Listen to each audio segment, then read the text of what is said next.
हमारे व्यस्त जीवन में ईश्वर की आवाज़।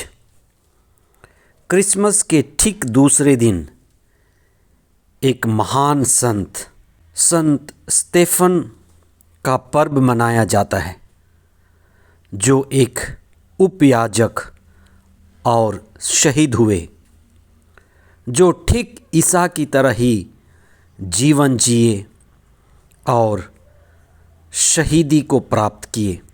26 दिसंबर 2023 संत स्टेफन का पर्व। पहला पाठ प्रेरित चरित अध्याय 6 पद संख्याएँ 8 से 10, अध्याय 7 पद संख्या 54, अध्याय 8 पद संख्या 1 और संत मत्ती का सुसमाचार अध्याय 10 पद संख्याएँ 17 से 22 तक। कहा जाता है कलीसिया यानी चर्च शहीदों के गिरे रक्त की मिट्टी के ऊपर बनी है। जिस तरह से ईसा को क्रूस दिया गया, कष्ट, पीड़ा और अत्याचार झेलना पड़ा, उसी तरह संत स्टेफन के जीवन में भी हुआ। किस तरह से स्टेफन, जो एक उपयाजक था, ईसा की तरह ही प्रार्थना करता था, प्रार्थना पूर्ण जीवन बिताता था, आत्मा से परिपूर्ण था। उस पर अत्याचार किया गया, उसे पत्थरों से मारा गया, लेकिन वह ईश्वर के विषय में, ईसा मुक्तिदाता के विषय में साक्ष्य देते रहे और उन्होंने अपने मारने वालों के लिए भी क्षमा की प्रार्थना की और पुनर्जीवित ईसा का साक्ष्य देते रहे। यही कारण है कि वे महान संत घोषित हुए और ठीक क्रिसमस के बाद उनका पर्व आता है। क्रिसमस के ठीक दूसरे दिन इस महान व्यक्ति का पर्व इसलिए मनाया जाता है कि ये ईश्वर के सबसे बड़े साक्षी बने, क्रूसित ईसा के सबसे बड़े साक्षी बने।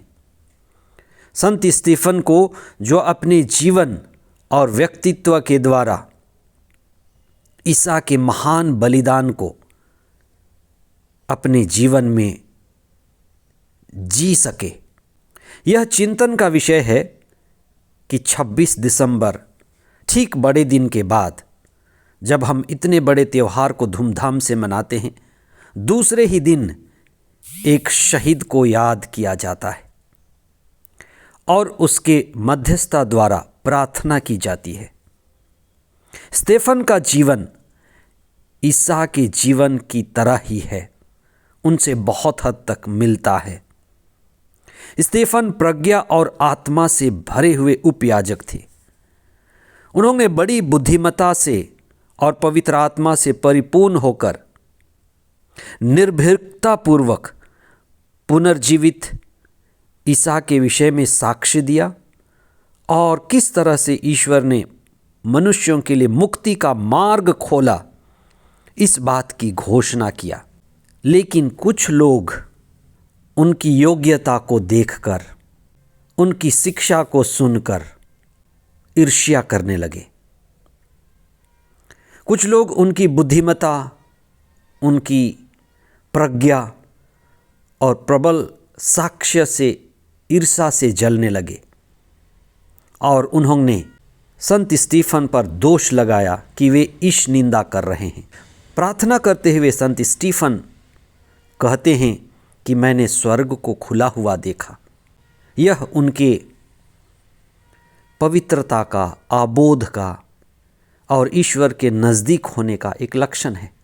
वे ईसा की तरह ही प्रार्थना करते थे और आत्मा में ईश्वर से संयुक्त थे।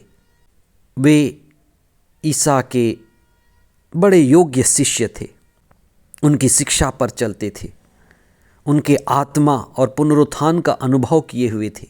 लेकिन विरोधियों ने उन्हें ईश निंदक घोषित किया और पत्थरों से जिंदा दफना दिया।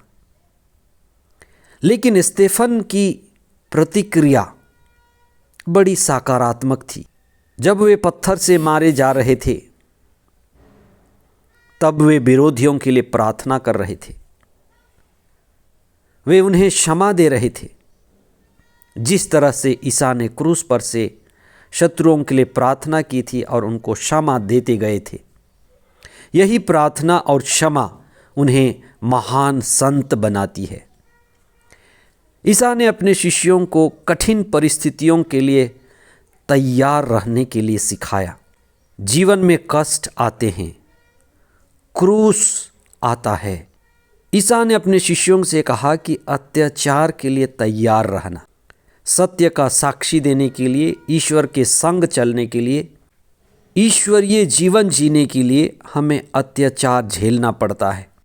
इसलिए ईसा ये भी कहते हैं कि जो अंत तक धैर्य बनाए रखेगा उसे मुक्ति प्राप्त होगी।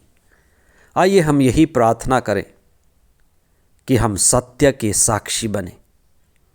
प्रार्थना के द्वारा, चिंतन के द्वारा, दिव्य वचन के द्वारा, भक्ति मार्ग के द्वारा, संत परंपरा के द्वारा, जो भी आप कर सकते हैं जो अच्छा है, ऊंचा है, श्रेष्ठ है, जीवन में करते जाएं और पवित्र आत्मा का अनुभव करें। पवित्र आत्मा से जुड़कर सच्चाई का, अच्छाई का और ईश्वरीय प्रज्ञा का साक्ष्य देते जाएं।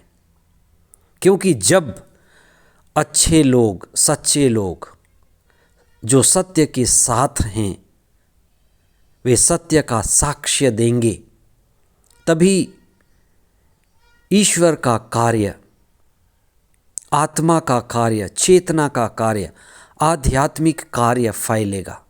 जब हम ईश्वर के साथ खड़े होते हैं, चाहे दुख आए, कठिनाई आए, हर परिस्थिति में हम ईश्वर से संयुक्त रहें, शक्ति पाएं और मजबूती से ईश्वर का और साथ ही साथ सत्य का साक्ष्य देते जाएं।